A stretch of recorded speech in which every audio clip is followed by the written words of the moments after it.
kejahilan geng gokil yang akan membuat Anda terkejut. Ada laporan Bapak belum bayar. Tapi saya perlu tanya dulu sama suami saya. Kamu jawab dulu.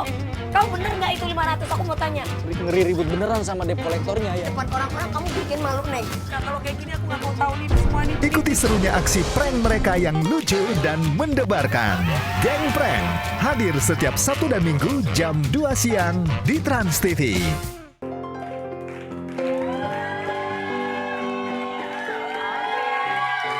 Kita belajar lagi nih dari pengalamannya Tania Nadira ya, bahwa punya anak-anak gitu dari yang sebelumnya, kemudian sekarang menikah.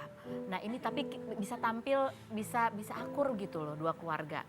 Apa sih sebenarnya yang menjadi value yang kamu tanamkan supaya bisa menjaga keharmonisan itu? Kebahagiaan anak-anak, mentalnya anak-anak itu yang paling penting. Di saat aku ngebuat suasana yang memang harmonis antara aku dan papanya anak-anak, antara dedinya dan aku, antara keluarga. Karena menurut aku Tommy dan Nisha, aku dan Buo ini adalah satu keluarga. Biar gimana pun kita itu punya kewajiban untuk membesarkan anak-anak dan istilahnya membuat mereka tuh bahagia gitu loh. Kalau seandainya harus ada konflik antara kita berdua, buat apa anak-anak yang jadiin korban? Jadi nggak harus sebuah perceraian itu menjadikan anak jadi korban. Menurut kamu apa sih yang paling berat yang kamu hindari, yang mungkin dihadapi anak-anak akibat yang harus aku hindarin lebih ke ya di saat kita mungkin ada suatu hal yang mungkin di saat aku komunikasi sama Tommy tentang anak-anak yang memang istilahnya nggak sesuai sama apa yang aku mau atau nggak sesuai sama apa yang seharusnya gitu, ya nah tahanin aja gitu loh. Ya udah buat apa gitu, daripada konflik, daripada ribut dan dampaknya akan ke anak-anak, lebih baik ya udah kita omongin baik-baik aja maunya seperti apa. Jadi cari solusi. Cari solusi. Begitu ya. Dan itu 1 sampai 10. Tantangannya seberapa besar? 10 tuh susah banget. 5 tuh Karena oke lah aku sebenarnya. punya suami yang istilahnya luar biasa supportnya dan luar biasa pengertiannya gitu. Jadi ya 4 kali ya, 3-4 lah gitu. Jadi ini lebih ringan juga di jalan. Jadi komunikasi ke suami, komunikasi ke semuanya itu juga. Dan alhamdulillah tuh suami aku ke anak-anak juga luar biasa banget. Luar biasa. Aku tuh kadang suka kayak terharu gitu, anak-anak tuh sama dia bener-bener yang mungkin bisa dibilang lebih apa ya, lebih kayak semangat banget ke dia dibandingin ke aku gitu. Jadi suami kamu tuh tahu bahwa mencintai kamu tuh juga berarti mencintai Iya. anak-anak. Oh, oke. Kita masih akan tanya-tanya sama Tania Nadira, kita dudukin di kursi fitnah fakta ya. Kalau dia udah berbagai macam pelaminan dicobai ya, dalam berbagai adat ya.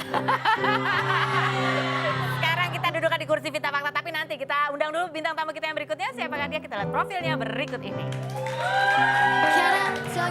Wirda Salamah Ulia atau Wirda Mansur, putri pertama dari Ustadz Yusuf Mansur ini dikenal karena menjadi penghafal Quran di usia 14 tahun. Kini ia disibukkan dengan berkuliah di Universitas Oxford, Inggris, menjadi vlogger dan pebisnis. Pada tahun 2016, sempat menyatakan pernah dilamar 2 pria sebelum usia 17 tahun namun ditolak.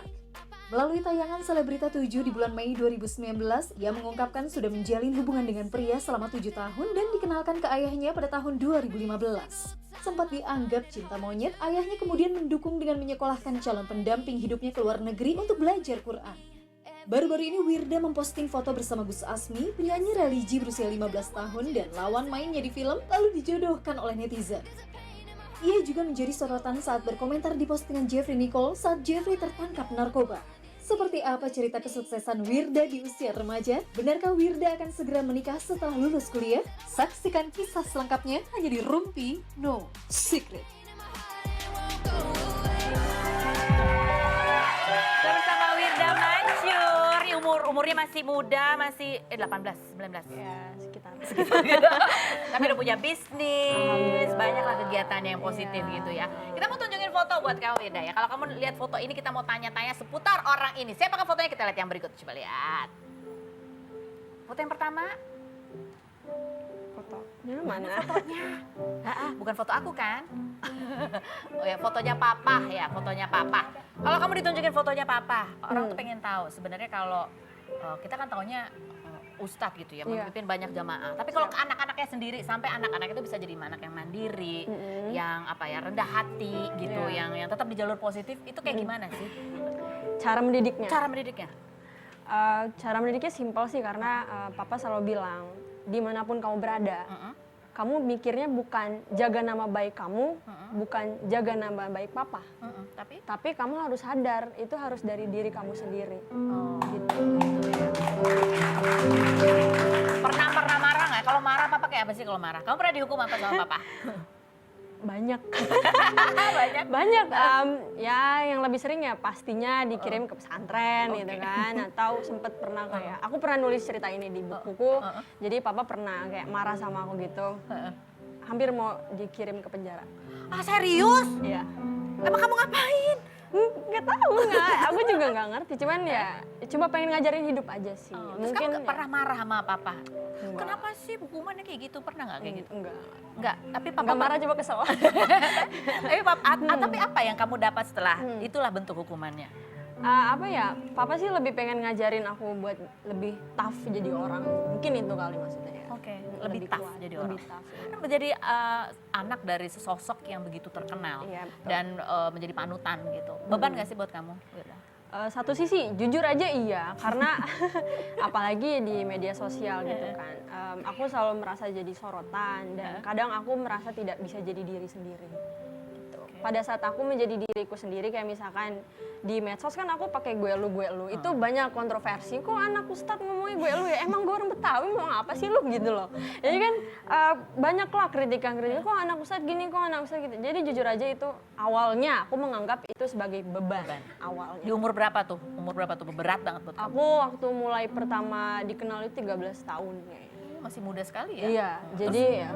Terus mulai akhirnya bisa menerima, bisa adjust bahwa ya inilah keadaan yang harus kamu hadapin. Umur berapa tuh? Akhir-akhir ini. Jujur aja iya. Jadi sempet nggak bingung gini, aduh aku mau jadi diriku sendiri atau mau mencitrakan baik gitu, Iya. mencitrakan hebat gitu, ada nggak kayak gitu? Enggak sih, karena apa yang selama ini aku tunjukin ke mereka-mereka gitu ya, that's who I am gitu. Jadi Dengan segala prosesnya. dengan segala proses ya. Coba kita lihat nih ada vlog ya Wirda ya. Seperti apa sih? Tentang apa kita lihat yang berikut ini? Kan banyak yang bikin jadi meme. Apa tuh meme? Meme tuh kayak foto dijadiin buat lelucon gitu loh.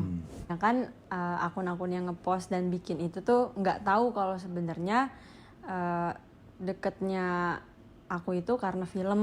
Taunya tuh ya begitu gitu. Kita harus berterima kasih gitu sama seluruh netizen gitu, yang termasuk netizen yang kemudian menjadikan itu jadi olok-olok, jadi sindiran. Kenapa harus terima kasih? Ya karena kita jadi tahu salahnya kita di mana. Gitu. Udah tahu lah ya apa yang diomongin kan, gitu seputar Wirda sama anak laki-laki yang memang bukan siapa-siapanya Wirda gitu. Harus benar-benar menjadi mutiara gitu. Orang perempuan jadi mutiara gitu. Itu juga seorang laki-laki dia harus jadi berlian gitu kan. Ini pasti lagi ngomongin yang lagi rame di komentarin juga sama netizen ya. Iya, Siapa sama alhamdulillah. Azmi? ya. Oke. Siapanya kamu sebenarnya sih itu? Itu ada apa sih sebetulnya? Dia partner kerja. Partner kerja. Karena kan kita, ada fotonya ya. Jadi kan aku diundang untuk bikin film satu project. Ada Azmi, ada aku, ada Feve Zulfikar. Dan aku sebelumnya bahkan nggak tahu dia itu siapa gitu. Jadi baru tahu pas project ini ada. Terus entah kenapa kan memang aku tuh gampang akrab sama orang. Jadi kita suka foto-foto dan segala macam. Nah itu dipublish lah ke Instagram. Cuman menimbulkan banyak pro kontra dan seperti itu. Oh katanya nggak mau pacaran ya? Kok ya gitu-gitu ya? Itu kan ya, jadi viralnya itu gini, si Azmi ini kan dia vokalis hadroh. Jadi dia tuh suka baca kayak sholawat, terus syair-syair, terus dia punya musik, lagu bagus sebenarnya ngajarin untuk udahlah kita tuh nggak usah pacaran jadi orang. Nah itu kan jadi kontroversi karena orang taunya lu katanya nggak mau pacaran, tiba-tiba muncul di permukaan dengan segala sensasi dan ya jadi ya itulah, jadi itu tidak benar gitu. Karena Azmi tidak pacaran. Saya insya Allah kenal dia, walaupun baru gitu ya, insya Allah. Tapi bisa dipastikan bahwa Azmi itu anak baik gitu. Oh, Azmi anak baik. Umurnya juga masih 15. Masih 15 tahun Jadi kan astaga ya. Iya, aduh netizen ya santai, Wallace ya Wallace, Iya, Wallace, santai. Wallace. Oke. Nah ini kita sekarang mau bisik-bisik tetangga ya. Ini kayak satu lagi nih. Kalau ini kan kamu baru kenal ya. Kalau ini kayak teman kamu yang Jeffrey Nicole. bukan Jeffrey Nicole, fotonya ini loh, Taki Malik. Oh, Taki Malik. Oh, Jeffrey Nicole. Bisik-bisik tetangga. Ini kan teman kamu ya. Udah lama Iya. kan emang sahabatan dari dulu ya. Ah iya betul. Oke, kita mau tanya. Siap. Kira-kira Iya. perempuan seperti apa yang harus dijauhi oleh Taki Malik? Nah, langsung gini. Perempuan seperti Untuk menjadi apa? pendamping hidupnya kelak. Oh, nggak tahu sih karena aku nggak deket banget sering ngobrol atau Enggak deket gitu. banget sama ngobrol. Enggak. Tapi kira-kira yang cocok sama Taki Malik tuh kayak apa sih? Pasangan dia Apa ya yang bisa menerima dia? Saya nggak tahu. Menerima dia. Iya. Emang dia orangnya kayak gimana? Santuy sih orangnya. Hah? Santuy. Santuy itu. Maksudnya santai. Oh santai, oke Iya, santai, dia oke santai. santuy. Terus apa lagi? Terus ya dia kadang suka kayak ngingetin, ya, sangat akhi-akhi lah. Oh gitu. Apa hal yang paling ngeselin dari Taki Malik, ada nggak? Kadang dia nggak sabar, nggak Orangnya- sabaran. Oh gitu. Maksudnya kalau kayak dulu ya, dulu waktu kayak kita suka ada keperluan apa, karena kan sempet hampir roadshow bareng sama dia tuh, dulu zaman dulu. Terus kayak dia nge-SMS aku atau ngechat aku, tapi akunya lama balesnya gitu. Kadang dia kayak, lu ngapain sih lama banget balesnya kayak gitu-gitu. Jadi ya mungkin jeleknya di situ. Nggak sabaran Nggak ya? sabaran, Ternyata ya. Sinchan nggak sabaran. Ya. Oh, tapi udah berubah. Insya Allah. udah berubah, ya. Oke, habis ini kita akan dudukan Tania dan Wirda ke kursi fitnah atau fakta. Jadi jangan kemana-mana, tetap di Rumpi.